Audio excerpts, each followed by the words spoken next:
Halo, selamat siang pemirsa Dunia Sehat di Rumah. Apa kabarnya Anda hari ini? Semoga semuanya selalu dalam keadaan yang sehat dan juga baik ya. Senang sekali hari ini saya Melisa Gandastari selama 60 menit ke depan bisa kembali menemani Anda dalam program Dunia Sehat. Pemirsa Dunia Sehat, bagi Anda para pasangan suami istri pastinya seringkali memiliki keinginan ya untuk memiliki bayi kembar. Karena sepertinya mudah ya, sekali hamil langsung bisa punya 2-3 anak sekaligus.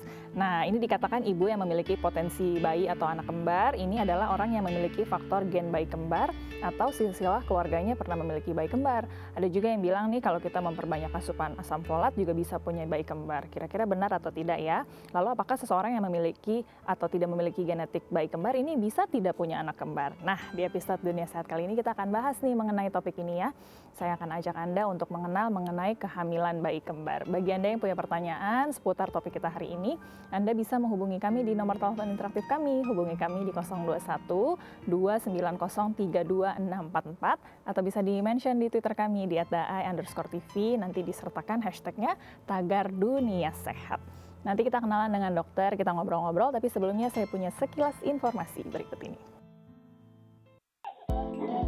Pemirsa Dunia Sehat, memiliki bayi kembar tentu menjadi suatu kebahagiaan tersendiri bagi pasangan suami dan istri.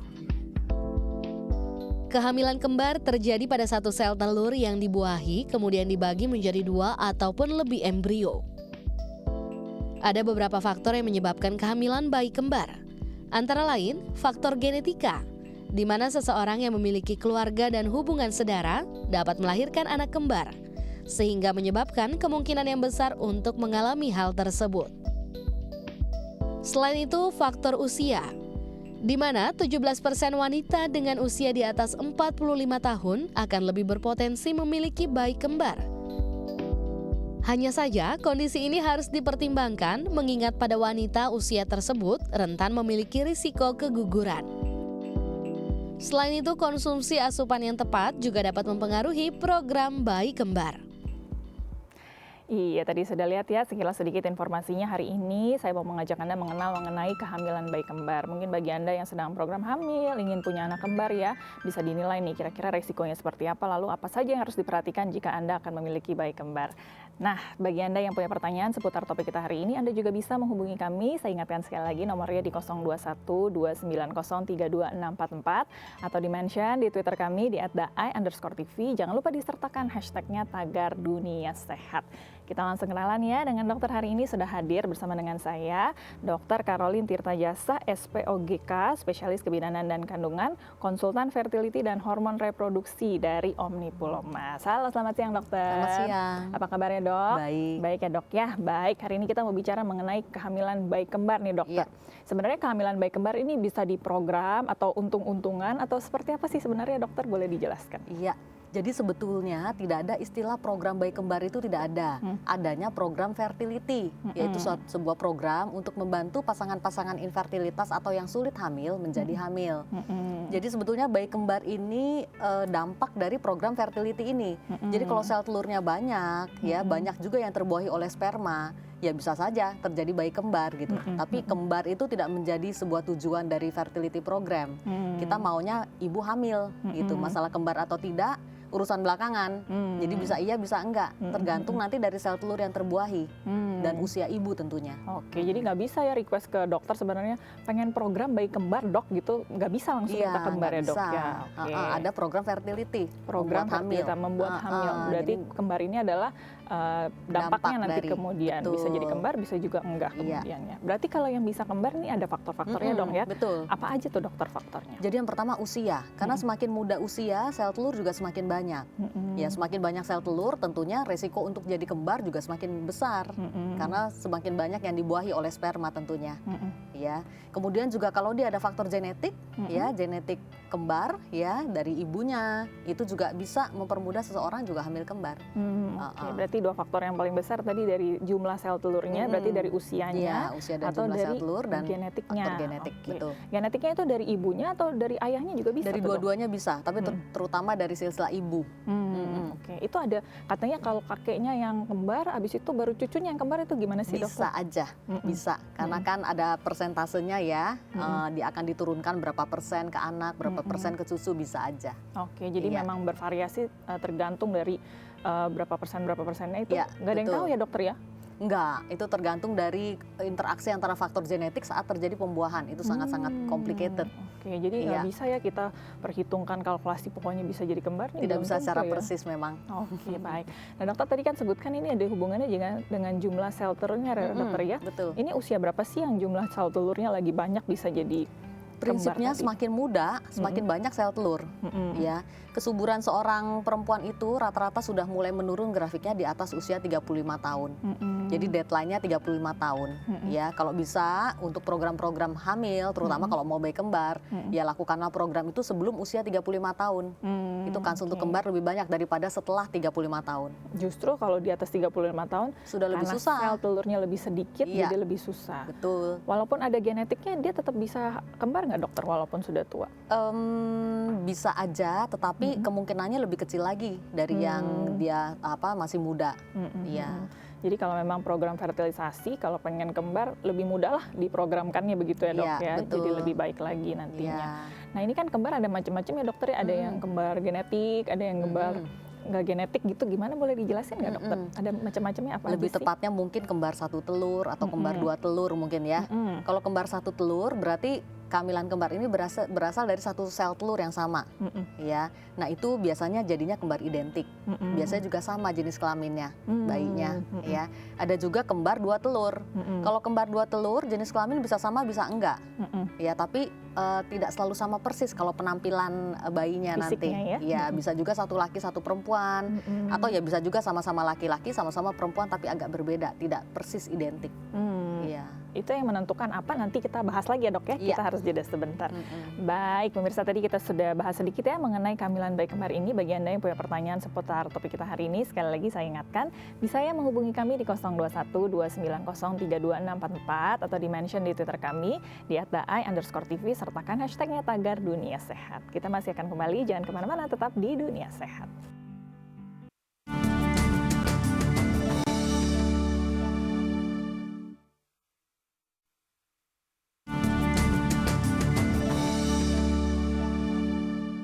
Anda kembali lagi di Dunia Sehat pemirsa. Hari ini kita sedang mengajak Anda untuk mengenal kehamilan bayi kembar. Bagi Anda yang punya pertanyaan seputar topik kita hari ini, Anda bisa menghubungi kami di 021 290 32644 atau ditunggu mentionnya di Twitter kami di @daai_tv. Jangan lupa disertakan hashtagnya tagar dunia sehat.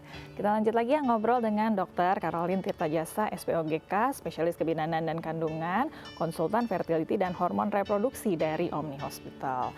Nah dokter, tadi kan sudah dibahas kalau memang sebenarnya program bayi kembar itu nggak ada ya, jadi adanya program fertilitas, kemudian nanti bisa jadi kembar nantinya kalau memang beruntung begitu ya dok ya. Kalau memang pengen bayi kembar atau pengen hamil, ada program fertilitas yang kalau datang ke dokter yang dilakukan seperti apa sih dokter prosesnya? Tentunya pertama-tama kita tanya jawab dulu, ditanyakan bagaimana pola haidnya, usia, bagaimana pola hubungan suami istri selama ini, ya pemeriksaan apa saja yang sudah dilakukan. Ya setelah tanya jawab, kemudian kita lakukan pemeriksaan ginekologi, ya termasuk USG transvaginal nanti untuk screening aja apakah ada miom, kista, tumor-tumor kandungan yang lainnya yang bisa menjadi penyebab infertilitas. Setelah itu biasanya segera dilakukan pemeriksaan dasar untuk fertilitas. Pemeriksaan dasar fertilitas itu meliputi HSG untuk mengecek saluran telur apakah terbuka atau tertutup. Ya, kemudian analisa sperma itu untuk mengetahui bagaimana kualitas sperma, kualitas dan kuantitasnya. Ya, kemudian yang ketiga itu pemeriksaan hormon. Hormon-hormon reproduksi ini untuk mengetahui adakah kelainan hormon pada si istri. Itu. Setelah itu rangkuman dari semua itu kita analisa, baru disusun nanti program hamil yang cocok apa. Jadi memang yang dicek dua-duanya ya dokter ya. Betul. Prianya juga, wanitanya juga memang dicek Iya. di mana salahnya nih, ada kurangnya di mana, Iya. diperbaiki baru nanti bisa diprogram kemudian begitu ya dok Iya, ya. betul. Nah ini kan kalau sudah diprogram kemudian sudah hamil nih, hamilnya memang hamil kembar kemudian. Hal-hal apa saja yang harus dipersiapkan kalau seorang ibu hamilnya hamil kembar nih dokter? Jadi hamil kembar itu bukan tanpa resiko sebetulnya. Ya, resiko hamil kembar itu sebetulnya lebih tinggi dari hamil yang tidak kembar atau hamil yang cuma satu bayi. Karena pada hamil kembar resiko untuk terjadinya kontraksi dini, kontraksi yang datang lebih cepat, kemudian juga kelahiran prematur, dan ketuban pecah dini itu sangat besar pada kehamilan kembar. Karena itu biasanya ibu-ibu hamil kembar kalau usia kehamilannya sudah di atas 7 bulan, jangan terlalu banyak kemana-mana lagi, ya bed rest saja di rumah, ya kalau perlu kalau mau keluar rumah ya pakai kursi roda biar tidak memicu terjadinya kontraksi. Dan semua infeksi ya, infeksi dimanapun ya, mulai dari infeksi tenggorokan, infeksi saluran kencing, infeksi vagina, itu bisa memicu terjadinya kontraksi prematur. Kalau kontraksi prematur sudah terjadi, biasanya diikuti ketuban pecah dini. Nah kalau udah ketuban pecah dini, mau nggak mau bayinya juga lahir prematur, biasanya sebelum waktunya sudah lahir. Itu karena memang kondisinya lebih besar hamilnya, karena ada 2 begitu? Iya atau betul, sih, karena memang karena kan lebih besar. otot rahim itu kan dia kalau isinya makin banyak ya, seperti orang hamil 9 bulan kan juga memicu terjadinya kontraksi itu. Betul. Ya, jadi ibarat kayak seperti karet ya, kalau semakin teregang semakin dia mau kontraksi. Jadi ini sebelum waktunya karena bayinya 2, berarti kan perut ibu juga lebih besar, otot rahim juga lebih teregang. Itu yang memicu terjadinya kontraksi prematur. Itu yang mau kita cegah. Oke. Kelahiran prematur di ibu-ibu kembar ini memang tinggi nggak sih dokter presentasinya? Cukup tinggi karena itu tadi terpicu oleh besarnya rahim. Oke. Iya. Kalau di Indonesia sendiri kasus kembar ini banyak nggak sih dokter sebenarnya? Tidak terlalu banyak, tidak terlalu banyak. Biasanya bayi-bayi kembar itu lahir karena ibunya ada faktor genetik kembar, atau kedua hasil dari program fertility ini.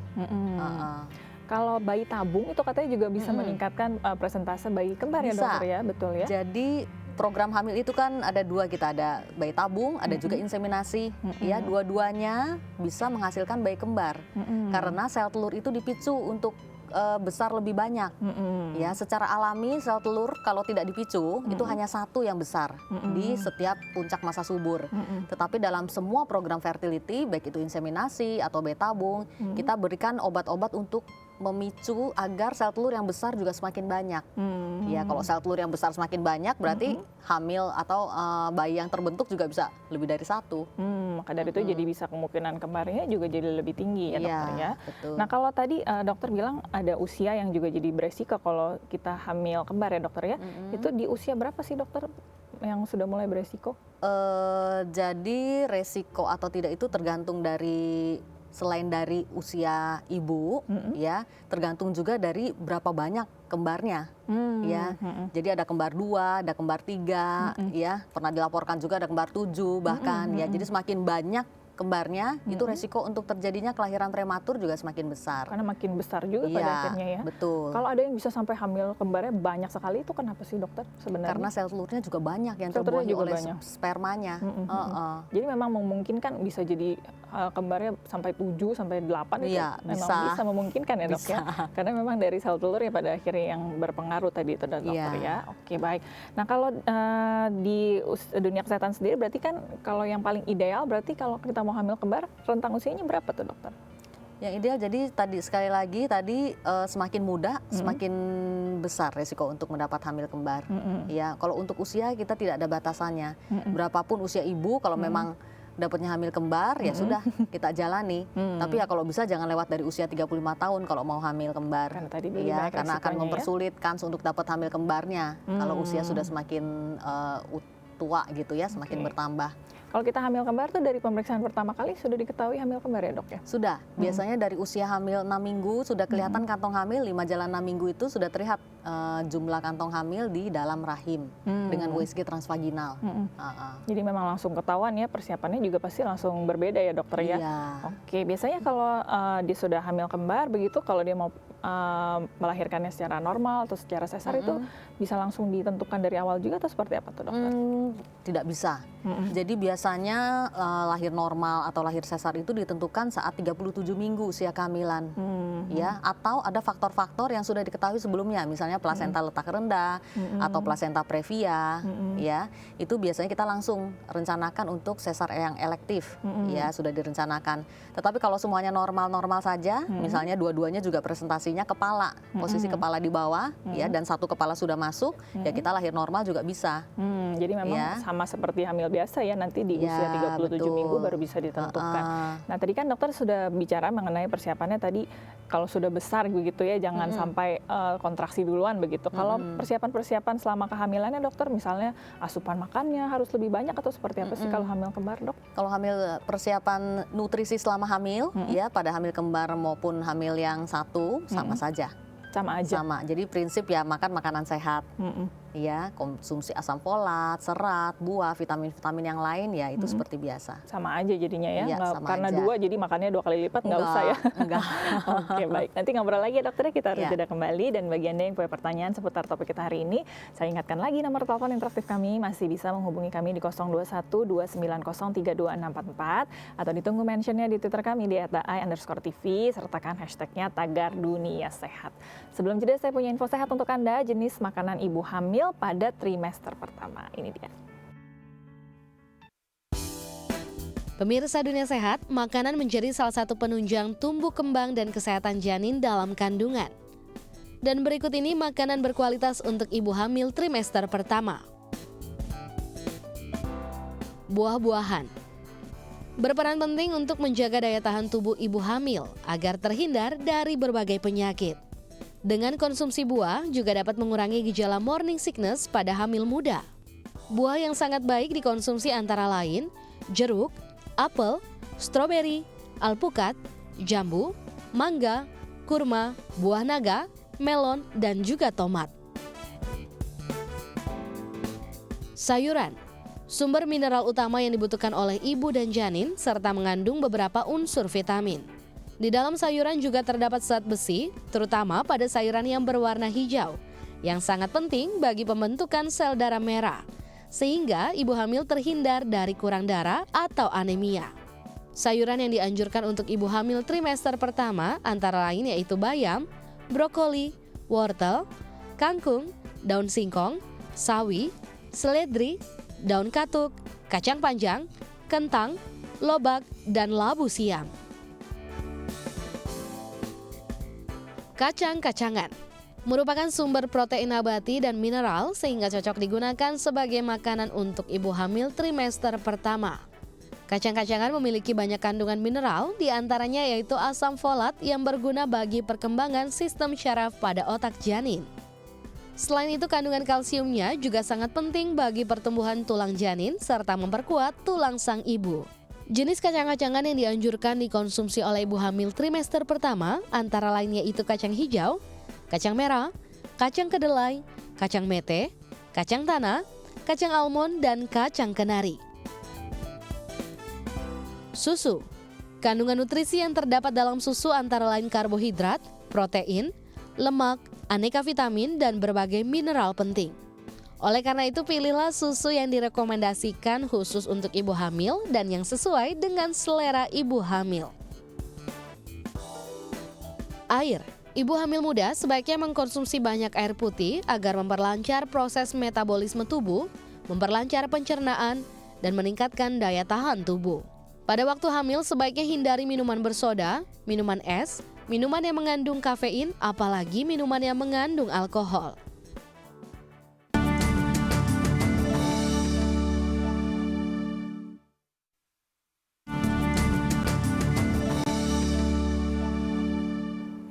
Anda kembali lagi di Dunia Sehat Pemirsa. Hari ini kita sedang membahas mengenai kehamilan bayi kembar. Bagi Anda yang mungkin sedang program, ingin memiliki bayi kembar, ingin mengetahui resiko-risikonya seperti apa, persiapannya seperti apa, bisa menyaksikan episode Dunia Sehat hari ini. Dan apabila Anda punya pertanyaan seputar topik kita hari ini, Anda bisa menghubungi kami di 021 290 32644 atau ditunggu mentionnya di Twitter kami di @ai_tv. Jangan lupa disertakan hashtagnya Tagar Dunia Sehat. Kita lanjut lagi ya, ngobrol dengan Dr. Caroline Tirtajasa, SPOGK, spesialis kebidanan dan kandungan, konsultan fertility dan hormon reproduksi dari Omnipulomas. Baik dokter, tadi sudah dijelaskan oleh dokter kalau memang kita hamil bayi kembar, sebenarnya konsumsi makanannya biasa-biasa aja ya dok, ya nggak perlu makan lebih banyak. Itu nanti pembagian di dalam perutnya seperti apa sih dok? Bisa nggak dia rebutan, bayi yang satu lebih gendut, yang satu kecil gitu dok? Enggak, alam akan membagi sendiri biasanya. Dua-duanya dapat sama rata. Seharusnya itu yang terjadi. Ya, masalahnya ada kondisi yang kita sebut sebagai twin to twin transfusion syndrome. Ya, di mana pembuluh darah antar bayi ini saling bertemu pembuluh darah plasentanya. Kan yang menyuplai nutrisi, oksigen segala macam selama kehamilan ini dari plasenta. Ya, jadi kok plasenta bayi kembar itu biasanya 2 menjadi 1, misalnya kalau hamil kembar 2 ya. Nah, kalau pembuluh darahnya saling berhubungan bisa terjadi seperti dalam tanda kutip diambil oleh satu bayi, kemudian bayi yang satu kekurangan sehingga yang satu juga berkelebihan. Kita sebut twin to twin transfusion syndrome itu. Kalau hal itu yang terjadi dilakukan seperti apa kalau tuh, tidak dokter? parah biasanya kita tidak apa-apakan. Tapi kalau parah perbedaannya cukup besar ya antara berat bayi satu dengan yang satunya lagi, biasanya di laser. Pembuluh darah itu hubungan antara si bayi itu di laser, pembuluh darah yang saling berhubungannya. Itu di bedah terbuka atau seperti apa tuh, dokter? Enggak, minimal invasif aja. Oh, bisa ya. Jadi Prosedur nggak minimal perlu. invasif aja. Oke, Ya. jadi itu memang sudah bisa diatasi ya kalau misalnya ada bayinya yang rakus sendirian. Ya, teknologinya Bisa dibagi memungkinkan. ya. Oke, Iya. dokter.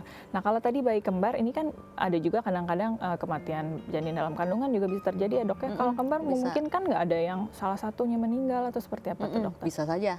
Itu kemungkinannya saja. kenapa sih, dokter?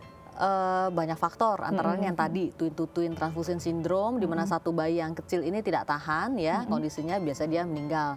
Atau ya bisa juga macam-macam faktor, terjadi masalah di pembuluh darah plasenta biasanya, ya perkapuran atau terbentuknya suatu trombus atau emboli yang menyumbat pembuluh darah plasenta, itu juga bisa menyebabkan satu bayi mengalami yang kita sebut intrauterine growth retardation. Ya, jadi bayi ini kecil selama pertumbuhannya ya. Selama hal itu tidak terlalu mengganggu, biasanya bayi akan terus tumbuh meskipun dia kecil, tapi tetap bisa tumbuh sehat. Ya, tapi kalau parah ya, blockage dari pembuluh darah plasentanya total, ya dia tidak mendapat asupan sama sekali, ya bisa saja terjadinya IUFD atau bayi meninggal di dalam bisa. Kalau yang salah satu yang meninggal itu dilahirkan satu, yang meninggal itu atau seperti apa sih, dokter? Biasanya tergantung dari usia hamil saat itu. Ya, kalau usia hamil sudah mencapai cukup bulan, eterem ya kita lahirkan. Ya, tetapi kalau belum cukup bulan, kita tunggu sampai cukup bulan, karena kalau kita lahirkan sebelum cukup bulan, kasihan bayi yang hidup ini. Dia kan prematur. Kalau prematur kan lebih lama di inkubator, resiko untuk kena infeksi atau perkembangan paru-paru yang belum matang juga menjadi satu resiko tersendiri untuk bayi-bayi yang lahir prematur. Malah jadi resiko tergantung untuk usia yang saat sehatnya itu, ya Oke, betul. baik. Nah, dokter tadi disebutkan juga di awal kalau kita konsumsi asam folat kan baik untuk bayi kita ya. Ini bisa meningkatkan resiko kehamilan kembar nggak, dokter, kalau kita Tidak. konsumsi asam folat? Nggak ada hubungannya ya? Ada hubungannya. Jadi semua kehamilan ya sebaiknya konsumsi asam folat, karena asam folat berguna waktu pertumbuhan embrio, terutama pada saat pembentukan tabung saraf. Ya, sel-sel saraf itu dibantu oleh asam folat ini. Jadi memang semua yang hamil mau kembar nggak mau kembar ya tetap harus konsumsi asam folat, tapi Iya. bukan berarti bisa jadi lebih kembar ya, dokter ya. Enggak. bayinya. Nah, dokter tadi kan nutrisi untuk kehamilan juga baik ya, mungkin boleh diberitahu ke ibu-ibu yang hamil nih, yang kembar maupun tidak kembar, makanan yang baik dimakan saat kehamilan apa aja sih, dokter? Iya, prinsipnya makanlah berimbang. Ya, berimbang, jangan yang kalorinya juga terlalu tinggi. Ya, perbanyaklah serat ya. Serat bisa dari sayur-sayuran dan buah-buahan ya. Karbohidrat perlu dalam porsi yang secukupnya, ya. Protein ya itu sangat diperlukan juga untuk tumbuh kembang bayi. Ya, jadi prinsip makanan berimbang. Nah, dokter, ini kan kalau kita hamil yang satu aja itu katanya nggak boleh terlalu besar gitu. Misalnya kita mau lahir normal, batas beratnya di bawah 3,5 kilo gitu ya. Ya. Kalau ini ada 2 bayi gitu, ada batas beratnya nggak yang harus dijaga, jangan sampai bayinya terlalu besar? Apalagi karena kembar ya, dok ya? Iya. Jadi biasanya rata-rata sih bayi kembar, rata-rata ya tidak sampai besar sekali seperti orang yang hamilnya tidak kembar. Satu. Karena biasanya kalau dia sampai terlalu besar sekali, ibunya udah pengen mules tuh, udah berkontraksi biasanya. Jadi biasanya jarang sekali kita dapat bayi yang besar sekali. Kadang-kadang kan orang kalau hamil satu bisa 4 kilo, kadang-kadang bisa sampai 5 kilo kalau ibunya ada diabetes mellitus ya, bisa saja bayinya besar. Tapi kalau bayi kembar tidak. Biasanya rata-rata beratnya kalau bayi kembar berapa sih, dokter? Rata-rata 2 kilo sampai 3 kilo deh satu bayinya. Satu bayi. Karena kalau 3 kali 2 aja udah 6 kilo di perut ya. Iya, betul. Udah 2 kali berat bayi yang satu biji gitu ya, dok ya. Iya. Jadi memang harus dikurangi beratnya mungkin. Atau memang secara normal memang pasti Secara berkurang alami ya? sih, secara alami itu. Oke, berarti kalau skala ukuran di bayi yang kembar itu memang berbeda dengan kalau kita ngukur bayi yang normal ya, dok? Iya, betul. Jadi rata-rata sih memang lebih kecil. Ya, tapi tidak kecil sekali tidak. Ya. Tapi memang bisa secara alami dia membagi sendiri, jangan sampai terlalu besar ya, Iya, dokter ya. betul. Baik, nah dokter, kalau biasanya ibu hamil ini kan tadi tergantung dari usia dan juga dari genetik. Kalau biasanya hamil pertama kembar, hamil kedua aja faktor bisa kemungkinan dia kembar lagi berapa Bisa saja. besar? Bisa aja ya dokter? Bisa ya? saja Besar aja ya. Jadi itu memang tergantung dari usia lagi-lagi dan dari dari genetiknya genetik. juga. Bisa Iya. aja setiap hamil dia kembar lagi bisa ya dok ya? Bisa aja. Tapi biasanya ibu-ibu zaman sekarang nggak ada yang mau punya anak lebih dari 2 biasanya. Jadi kalau udah kembar udah nggak hamil lagi ya? Iya. Udah KB cukup. langsung. KB langsung. Nah dokter, tadi kan kalau bayi kembar tidak bisa diprogram. Kalau kita nggak mau kembar gitu bisa nggak dokter? Nggak mau Dibatasi? kembar. Jadi kalau sudah ikut fertility program, program hamil, harus siap punya bayi kembar. Ya, karena itu menjadi salah satu dampak yang tidak bisa kita hindarkan. Karena kan dalam program fertility itu kan kita stimulasi sel telur lebih dari 1. Jadi harus siap punya bayi Kalau kembar. ikut program. Iya. Yang nggak ikut program juga harus siap ya. Iya, apalagi kalau ada faktor genetik bisa. Kalau misalnya dihitung gitu, misalnya ini lagi sel telurnya lagi nggak begitu banyak gitu, bisa nggak dokter? Jadi jangan sampai jadi kembar gitu anaknya. Agak sulit ya. Soalnya kan dalam semua program fertility kita besarkan memang banyak sel telur. Justru semakin banyak kita semakin happy tuh biasanya. Karena apalagi kalau pada program bayi tabung kita simpan kan. Kalau ada yang berkelebihan, embrio yang terbentuk banyak kita bisa simpan. Jadi kalau yang pertama gagal kita tinggal masukkan aja, tidak usah suntik-suntik lagi dari awal. Tinggal mencairkan dan masukkan lagi yang kita sudah simpan ini. Jadi kalau yang inseminasi tadi kalau tiga-tiganya dimasukkan, ya kemungkinannya jadi tiga-tiganya harus siap juga ya dokter ya? Iya, harus nggak boleh siap. pilih ini satu aja deh gitu, nggak bisa ya? Oke, kita jeda kembali ya dokter ya, nanti Iya. kita ngobrol lagi dan bagiannya punya pertanyaan juga kepada dokter bisa tanya langsung setelah ini ya. Hubungi kami di 0212903244 atau bisa di-mention di Twitter kami di @daai_tv. Jangan lupa disertakan #tagar dunia sehat. Sebelum jeda saya punya info sehat dulu, aktivitas rumah tangga yang perlu dihindari ibu hamil. Ini dia. Pemirsa Dunia Sehat, saat hamil ada baiknya Anda dan suami mulai melakukan pembagian tugas rumah tangga. Ya, pekerjaan rumah tangga yang terlalu berat dan melelahkan akan memberi dampak tertentu kepada kehamilan, baik secara langsung maupun tidak langsung. Dan berikut beberapa aktivitas rumah tangga yang sebaiknya dihindari oleh ibu hamil.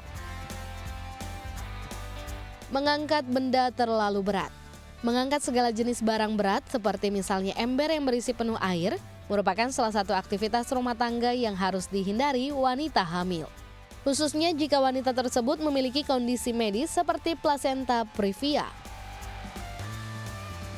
Terlalu sering terpapar bahan kimia kuat. Wanita hamil harus berhati-hati dan menjaga agar tidak menggunakan bahan kimia. Paparan bahan kimia yang kuat sangat berbahaya bagi Anda dan janin. Bahan kimia kuat dikandung oleh berbagai macam pembersih seperti pembersih kamar mandi, pembersih dapur, dan juga cat. Menyemprot serangga dengan pestisida. Sebaiknya serahkan tugas untuk menyemprot serangga pada suami atau mungkin orang lain. Wanita hamil sebaiknya menghindari penggunaan cairan pembasmi serangga pestisida. Selain itu, hindari masuk ke dalam ruangan yang baru saja disemprot oleh cairan sejenis. Membersihkan kipas langit-langit. Saat hamil, maka wanita sebaiknya menghindari aktivitas yang terlalu tinggi, seperti membersihkan kipas langit-langit atau menggantung tirai. Aktivitas ini tentu membuat Anda harus memanjat dan membuat Anda beresiko jatuh. Wanita hamil diketahui mengalami perubahan pusat gravitasi pada perut sehingga tanpa disadari kemungkinan untuk jatuh akan lebih besar. Mengepel dengan tongkat. Salah satu tugas rumah tangga yang sebaiknya dihindari oleh wanita hamil, mengepel dengan tongkat dapat menimbulkan linu panggul dan peradangan saraf siatik. Selain mengepel, aktivitas apapun yang mengharuskan Anda membungkuk ke depan dapat membuat kehamilan Anda menjadi beresiko.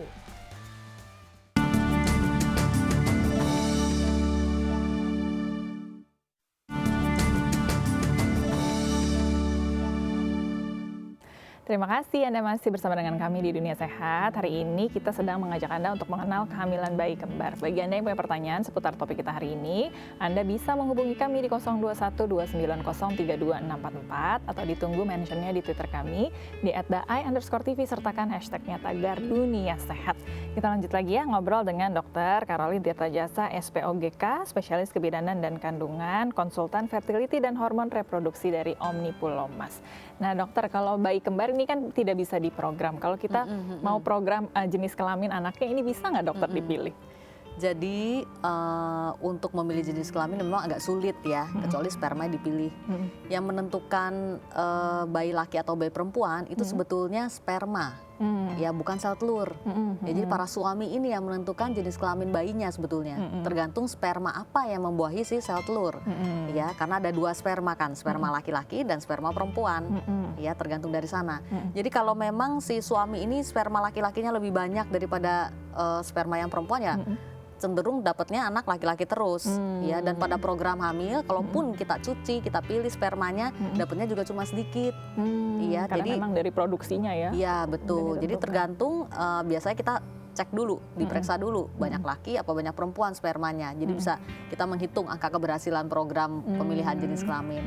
Katanya kalau sperma laki itu lebih cepat berenangnya, kalau yang cewek tahan lebih lama betul. ya dok ya. Jadi kalau mau program alami aja intinya kalau mau punya bayi laki-laki hubunganlah di puncak masa subur. Karena dia berenangnya cepat. Iya. Tapi matinya lebih cepat juga. Iya betul. Okay. Jadi puncak masa subur itu biasanya ditentukan dari OVU-test saja. OVU-test kan banyak kita bisa beli bebas ya. Nah, jadi kalau begitu OVU-test positif ya hubunganlah 12 jam kemudian dari OVU-test positif. Itu biasanya akan rata-rata dapat anak laki. Oh, kalau mau yang perempuan di luar masa itu. Nah, kalau perempuan lebih susah biasa di luar masa itu yang jelas. Tapi di luar masa itu kan range-nya luas. Jadi kemungkinannya jauh lebih kecil tergantung dari sperma papanya lagi ya. Iya, betul. Baik, berdoa aja kalau gitu ya dok ya. Kita angkat telepon ya dok ya. Halo, selamat siang. Halo, selamat siang Bu. Selamat siang Ibu, dengan Ibu siapa di mana Bu? Dengan Ibu Ayu di Medan. Di Medan, silakan mau tanya apa Ibu Ayu ke dokter? Gini, selamat pagi dok. Selamat pagi. Saya kan baru kuret 2 kali nih. Waktu pas pertama di tahun 2015 dan yang kedua ini di tahun 2016 baru seminggu yang lalu. Jadi yang saya pertanyakan ini dok, untuk kedepannya itu saya itu harus seperti apa ya dok untuk agar kehamilan yang berikutnya itu tidak terjadi seperti ini lagi gitu dok. Baik. Ada yang mau ditanyakan dulu dokter ke Ibu Ayu? Usia ibu berapa Bu? Usia saya udah 27 tahun. 27. Oke. Ada lagi dokter? Sudah cukup? Sudah cukup ya? Langsung coba dijawab ya Ibu Ayu. Terima kasih sudah menelponnya. Baik, Ibu Ayu ini mengharapkan anak tapi sudah 2 kali dikurat ya dokter. Supaya tidak dikurat lagi, tidak terjadi keguguran lagi seperti apa nih dokter? Jadi kasus Bu Ayu ini yang kita sebut keguguran berulang. Ya, kasus-kasus keguguran berulang kalau sudah 2 kali atau malah 2 kali lebih kita harus cari tahu penyebabnya. Ya, tapi terus terang sebesar 70-80% kita nggak tahu penyebabnya apa. Rata-rata biasanya karena kualitas kehamilan itu sendiri. Ya, jadi penyebabnya kalau ditanya biasanya dari kualitas kromosom dan gen dari sperma dan sel telur yang saling membuahi saat terjadinya kehamilan. Jadi kualitas kehamilan itu ditentukan sekali lagi dari kualitas sel telur dan sperma yang saling membuahi ini. Jadi kalau kualitas sel telur dan spermanya tidak baik, biasanya kehamilannya juga terjadinya kurang baik. Ya, kalau kualitas kehamilan yang kurang baik, terjadi manifestasinya antara lain keguguran atau kehamilan yang tidak berkembang atau juga blighted ovum. Blighted ovum ini hamil kosong. Jadi ada kantong hamil tapi jadinya tidak muncul-muncul. Ya, itu karena masalah kualitas kehamilan. Jadi masalah kualitas kehamilan ini memang agak sulit ya karena faktor genetik ini agak sulit kita ubah ya, tapi yang bisa dimanipulasi adalah faktor lingkungan. Lingkungan dalam tanda petik faktor lifestyle ya, konsumsi nutrisi, makanan-makanan sehat itu diperhatikan. Kalau perlu ya konsumsilah vitamin dan antioksidan yang diperlukan untuk kesehatan sel benih, baik sel sperma maupun sel telur. Dan hindari polutan lingkungan. Ya, yang paling jahat itu asap rokok. Ya, asap rokok, asap kendaraan bermotor, pengawet-pengawet pada makanan, boraks, formalin, pestisida itu sekarang banyak, makin banyak di produk makanan kita. Ya, itu yang harus dihindari. Baik. Ya, dengan harapan kalau kualitas benih baik, baik dari sel sperma suami dan sel telur dari sang istri, kualitas kehamilannya juga baik. Jadi dia akan survive sampai 9 bulan.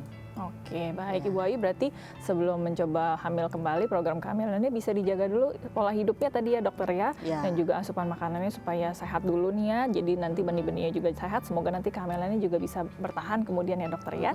Baik, betul. semoga menjawab ya Ibu Ayu ya. Baik dokter, kita ngobrol lagi nih. Tadi kan berarti kalau secara alami tadi bisa ditentukan dari masa suburnya kita ya dokter ya, tapi kalau dari inseminasi atau bayi tabung bisa menentukan jenis kelamin lebih pasti ya dokter ya? Bisa. Jadi kalau pada program inseminasi kita bisa melakukan pencucian sperma. Ya, sperma dicuci dan dipilih. Ya, dipisahkan antara sperma laki-laki dengan sperma perempuan. Ya, jadi kalau misalnya mau laki-laki ya kita masukin sperma yang laki-laki saja dan sebaliknya. Ya, tapi sekali lagi balik nanti tergantung berapa jumlah sperma suami. Kalau sudah sedikit spermanya kita pilih lagi, ya akan mengurangi angka keberhasilan inseminasi juga karena cuma sedikit kan yang kita masukkan ke dalam. Jadi kans untuk hamil lebih kecil. Jadi memang walaupun sudah pasti, tapi kembali lagi ada faktor-faktor yang menentukan Iya, juga ya dokter betul. ya. Baik. Nah dokter, tadi kan kita bicaranya seputar persiapan kehamilan kalau kembar ya dokter ya. Kalau sudah melahirkan kemudian ada hal-hal yang perlu dipersiapkan lebih nggak kalau kita hamilnya bayi kembar? Tidak ada, sama saja dengan hamil biasa. Nanti kalau menyusuinya atau sepertinya itu jadi lebih repot nggak sih dokter? Menyusunya kiri kanan. Kiri kanan. Memang jadi lebih susah ya pada akhirnya. Iya, agak repot aja, Agak tapi repot, bisa kok di manage. Memang bisa ya. Kalau saat kelahiran ada yang berbeda nggak dokter dengan melahirkan anak yang normal bukan Tentunya kembar? tim dokter ya harus mempersiapkan dulu sebelumnya untuk bayi kembar. Berarti kan inkubator kita perlu 2, semuanya perlu sesuai dengan jumlah bayi kembarnya. Ya, biasanya kalau bayinya prematur juga kita perlu dokter konsultan untuk neonatologis yang menangani bayi-bayi lahir kecil. Ya, itu juga harus dipersiapkan dulu sebelumnya. Jadi memang persiapannya jadi lebih ganda karena bayinya Ya, juga 2 ya bayinya juga dokter ya. Jadi dipersiapkan juga lebih. Kemudian nanti kalau pas kelahiran ada kesulitan seperti apa? Biasanya yang suka terjadi apa sih dokter kalau saat melahirkan bayi kembar, yang kasus-kasus yang sering terjadi dan bisa perlu dipersiapkan begitu ya oleh ibunya atau ayahnya? Biasanya sih sering kalau misalnya kelahirannya secara normal ya kontraksi ibu sering hilang kalau pada saat melahirkan bayi yang kedua. Karena kan bayi yang pertama sudah keluar nih ya. Daya kontraksinya kadang-kadang suka hilang. Biasanya ya kita harus siap dengan obat-obat untuk menguatkan kontraksi rahimnya sehingga lebih mudah lagi nanti untuk kelahiran Ngeluarin bayi yang keduanya. Oke. Kalau hamil lebih banyak berarti yang paling belakang lebih susah lagi keluarinnya ya dokter ya? Dan kadang-kadang suka terjadi perubahan posisi yang tadinya presentasinya kepala di bawah bisa jadi dia muter ya karena yang satu udah keluar ya bisa mempengaruhi posisi yang bayi satunya lagi yang tadinya kepala di bawah bisa jadi bokong yang sekarang di bawah ya itu juga harus diantisipasi. Karena udah lega ya jadi dia bisa muter lagi di dalam Tapi begitu prinsipnya kelahiran bayi kembar kita selalu harus siap tuh obat-obat untuk menguatkan kontraksi rahim karena resiko terjadinya perdarahan postpartum, perdarahan sudah lahir itu sangat besar juga. Ya biasanya disebabkan karena rahim tidak mau berkontraksi dia, ya. Padahal harus kontraksi supaya rapat tadi dokter ya. Iya betul, harus kontraksi supaya tidak terjadi Terjadi perdarahan. pendarahan. Iya, karena pembuluh darah rahim itu kan berjalan di antara otot dia. Kalau ototnya lemes nggak mau kontraksi, nggak terjepit pembuluh darahnya, jadi terus darah akan mengalir. Jadi resiko pendarahan jadi lebih tinggi Iya, kalau di betul. kelahiran bayi kembar. Oke, Iya. baik. Nanti ngobrol lagi ya dokter ya. Tapi kita jeda kembali bagi Anda yang punya pertanyaan seputar topik kita hari ini masih bisa menghubungi kami di 0212903244 atau ditunggu mentionnya di Twitter kami di @daai_TV. Jangan lupa disertakan hashtagnya Tagar Dunia Sehat. Sebelum jeda saya punya tips kesehatan untuk Anda, tanda-tanda kehamilan bayi kembar. Ini dia. Tips kesehatan tanda-tanda kehamilan bayi kembar. Mengalami morning sickness yang lebih parah. Merasakan ngidam yang parah, di mana ibu akan lebih sensitif terhadap bau, kemudian memilih makanan yang disukai atau tidak disukai. Sering buang air kecil. Frekuensi yang dialami wanita kehamilan kembar untuk buang air kecil lebih sering dibandingkan kehamilan tunggal. Perubahan suasana hati lebih cepat dan kelelahan.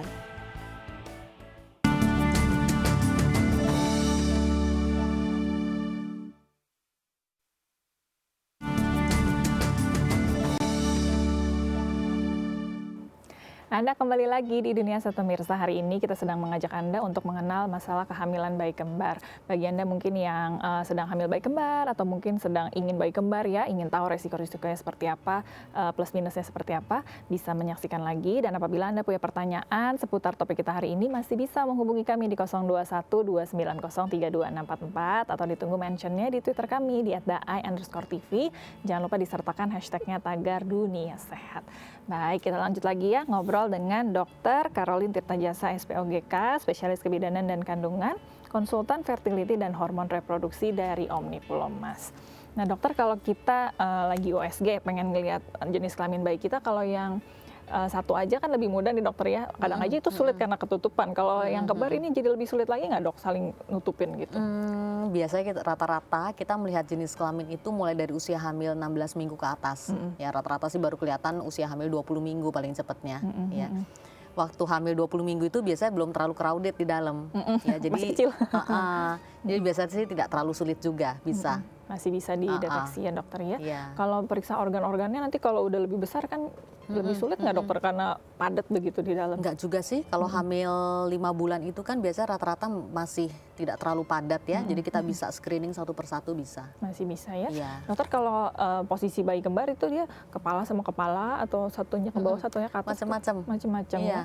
Yang bisa lahir normal itu kalau posisinya kepala dengan kepala, dengan Sama-sama di catatan, bawah. dengan catatan kepala yang satu sudah masuk tulang panggul. Ya, kalau masih dua-duanya sama-sama melayang itu yang kita sebut collision, itu juga nggak bakalan bisa lahir normal. Jadi saling mentok satu sama lain sehingga nggak ada satupun yang bisa turun maju duluan ke bawah, itu juga nggak bisa. Apalagi kalau udah hamilnya udah besar ya dok, ya udah Iya. sempit mana bisa muter Iya. lagi pada akhirnya. Posisi salah satu bayi misalnya sungsang ataupun melintang itu apalagi, ya itu juga biasa sih disarankan sesar. Mau nutupin soalnya jadi. Iya. Oh, oke, baik. Kita tahan obrolan kita angkat telepon ya dok ya. Kita sapa dulu. Halo, selamat siang. Halo, selamat siang. Selamat siang Bapak. Dengan Bapak siapa di mana Pak? Dengan Pak Krisna di Bekasi. Pak Krisna di Bekasi. Silakan, mau nanya apa Pak? Ya, iya saya mau nanya ini dok. Istri saya kan umurnya 29 tahun.